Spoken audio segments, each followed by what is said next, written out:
النهاردة هنتعرف مع بعض ازاي نتخلص من الرواسب اللي بتتكون في الكتل من كتر غلي المية وبتخلي شكله وحش وممكن تغير طعم المية شوية. البعض بيعتقد ان الحل صعب، ولكن الحل بسيط جدا.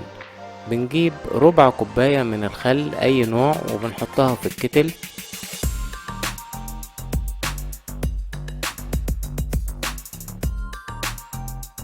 بعد ما بنحط الخل بنضيف كمية مناسبة من المية ونسيبهم يغلوا مع بعض لبرهة من الوقت. بعد ما بيخلص الغليان بنبص على الكتل من جوه بنلاقيه بربرق زي الجديد بالظبط. وبذلك يمكننا الاستمتاع بشرب الشاي والقهوة في الصباح أثناء مشاهدة قناتنا المفضلة بيست ميديا على اليوتيوب. وطبعا ما تنسوش تعملولنا لايك وسبسكرايب عشان تشاهدوا مزيد من الفيديوهات. شكرا.